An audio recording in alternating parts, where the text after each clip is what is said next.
I want to go to Inaugural Ball by Faye Archive. Dedicated to Leroy and Myrtle Llewellyn, my grandparents, with a special tribute to Barack Obama's grandmother, who also raised him, and to Mrs. Martin Luther King, with whom I held a candlelight vigil 40 years ago this year. That was 4 years ago.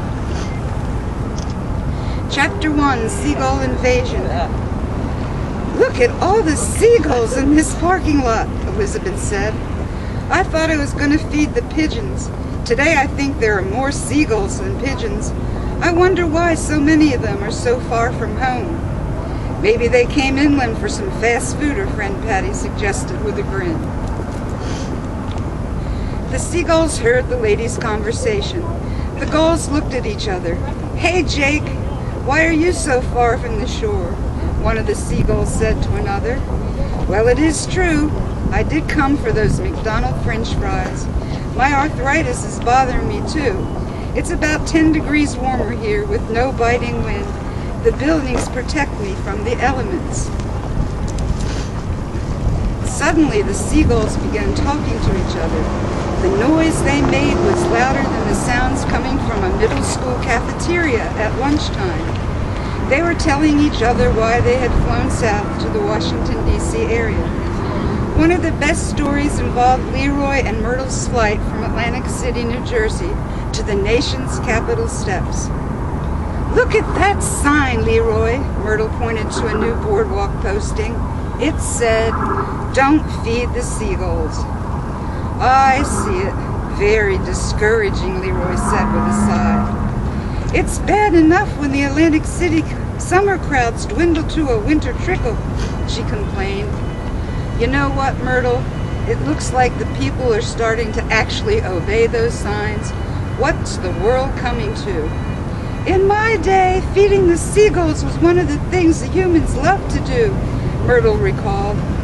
I'm tired of this place, Leroy admitted. I'm cold, Leroy, and tired. The wind and the sleet are not helping things this week. I'll be right back, he said. Leroy flew over and grabbed part of an old newspaper. He tried to cover Myrtle with it. She smiled and they snuggled down for the night on a lifeguard stand. Before dozing off, Myrtle read an article in the newspaper that Leroy had brought to cover her. It was about Barack Obama and about his being elected as the President of the United States, about celebrations, about all the fancy balls being planned. Myrtle went to sleep dreaming about dancing at one of Barack Obama's inaugural balls. Leroy looked over at Myrtle. He saw a big smile on her face. He had no idea just why she was smiling. Tomorrow he would learn. Tomorrow. Chapter 2, The Dream. The fog was lifting as the sun began to rise. Myrtle plucked an icicle from Leroy's beak. Hey, watch it, Leroy growled as he tried to open his early morning eyes. Why are you smiling wider than the horizon this morning? He scowled. I have an idea, Leroy. Oh no, how much is it going to cost me this time?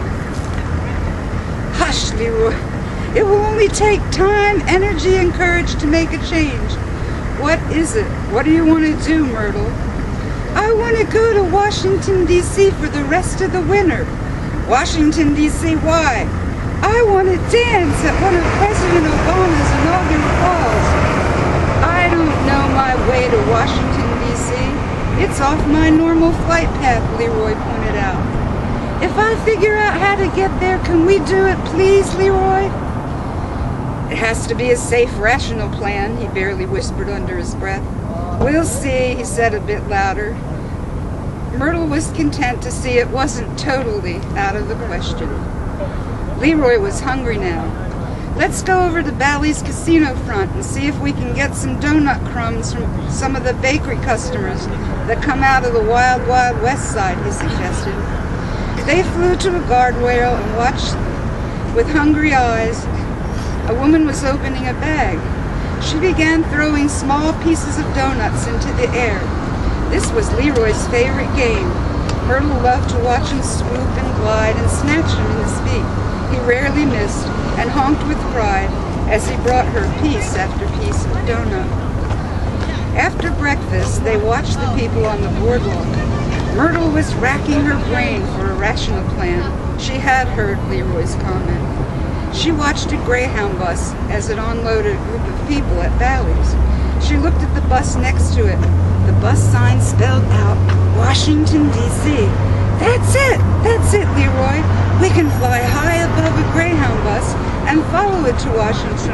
No sweat, Leroy. We can do it. Yes, we can. It wasn't long after that when a stray under the boardwalk cat tried to eat Leroy for breakfast. Leroy, look out, Myrtle screamed, just in time for him to leap into the air to safety. All the cat got for his sneaky lunge was a face full of sand. Let's get out of here and fly over near the arcade, Leroy said while unruffling his feathers. Good idea. Since James the skee-ball attendant bought a German Shepherd, none of those cats have dared go near the arcade, Myrtle agreed. They pecked at the boardwalk in front of the stores near the arcade, talking about Myrtle's idea of a trip to D.C. Well, Leroy started, I do like your idea about following a Greyhound bus. I know that they make rest stops. These stops usually have a fast food or pizza places, so there would be plenty of food to pick through. Just then, Leroy found a strand of metallic red beads. Someone had tossed them to the ground. He managed to place them playfully around Myrtle's neck. Myrtle also found something interesting in the trash can. It was a long piece of silver tree garland. It was stuck in the wire mesh. She struggled to get it loose. Then Myrtle put it around Leroy's neck like a fancy Hawaiian leg. Hey, look at us in those funhouse mirrors. We're all dressed up for a ball. Suddenly, a store owner sweeping his storefront came running at them with a broom. Get out of here! Shoo! Scram! Every day you make a mess. Every day I have to clean it up. Give me a break. Leroy and Myrtle looked at each other. Then Leroy said, Okay, we'll give you a break.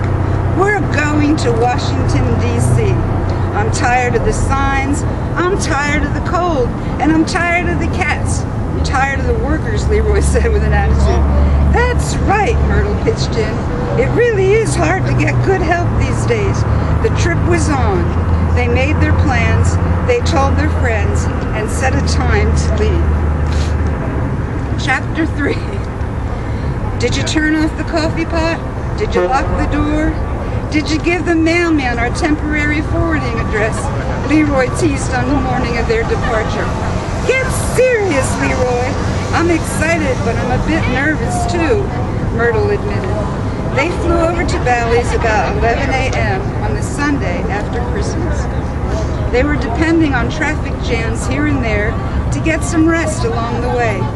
Here it comes, Leroy said. The Washington, D.C. bus is coming out of the garage now.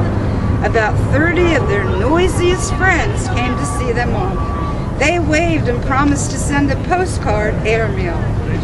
One important thing was at their side. The wind would be at their back for the trip, and they were thankful for the chance to glide much of the way. Less than an hour later, Leroy said, Look at that bridge, Myrtle. When we cross it, we will be in Delaware. They were stuck in a long back up at the Delaware Memorial Bridge. I'm a little tired, Leroy. Well, my lady, let's just fly on down to the top of the Greyhound bus, take a few bites up there with us, and rest during the stop-and-go phase. Sounds good to me. It took about an hour of inching along before they passed the toll booths into Delaware. They stood on top of the Greyhound bus, and as it was their custom each time they entered a new state, Leroy grabbed Myrtle's wing and said, while jumping up and down, One thing will never change. We have been to Delaware.